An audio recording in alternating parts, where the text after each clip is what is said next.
மக்களே இங்க வாங்க, பண்டிகை காலமெல்லாம் முடிஞ்சு போச்சு. உண்மையிலேயே ரியல் பண்டிகை பிப்ரவரி 1ஆம் தேதி வரப்போகுது. அம்மா ரெடி பண்ணி வச்சிருக்கிறாங்க மேலே பட்ஜெட்டை தாக்கல் பண்ணுறதுக்கு. இந்த நேரத்தில் கடைசி தெரியுமா ஏதாவது உள்ள சொருக முடியுமான்னு உங்கள்கிட்ட இருந்த ஐடியா இருந்தால் கொடுங்க, உள்ள தள்ளி விட்டு பார்ப்போம் அப்படின்னு சொன்னோம். அவங்களும் சொல்லியிருக்காங்க.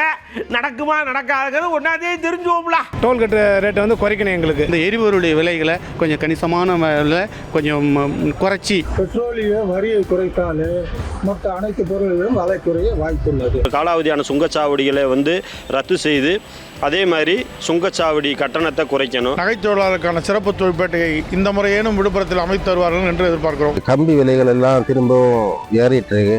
அதுக்கு அரசாங்கம் ஒரு தீர்மானம் கொண்டுறணும்னு கேட்டுக்கொள்கிறேன். அரிசிக்கு வந்து முற்றிலுமாக நீக்கப்பட வேண்டும். 5% வரியை முற்றிலுமாக நீக்கப்பட வேண்டும்.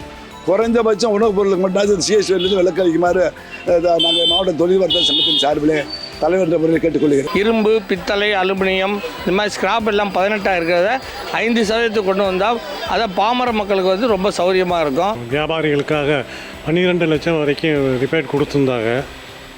அது 17 லட்சமாக ஆக்கினா நல்லாயிருக்கும். நான் ஆட்டோமொபைல் ஃபீல்டில் இருக்கிறதுனால முன்னாடி வந்து 28% இருந்த ஜிஎஸ்டி வந்து இப்போ வந்து 10 மைனஸ் பண்ணி ஒரு 18 கொண்டு வந்திருக்காங்க.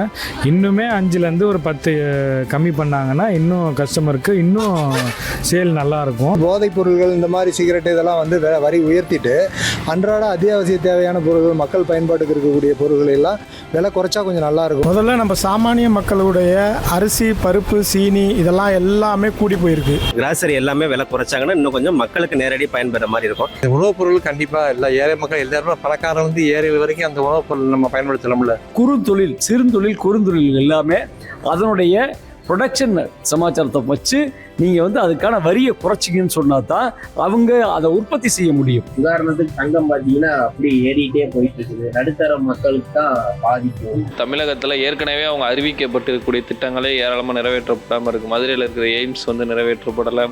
இதை தாண்டி தமிழ்நாட்டில் வந்து கூடுதலாக ரயில்வேவுக்கு நிதி ஒதுக்கணும், அதை இதையும் வந்து செய்யப்படாமலே இருக்குது.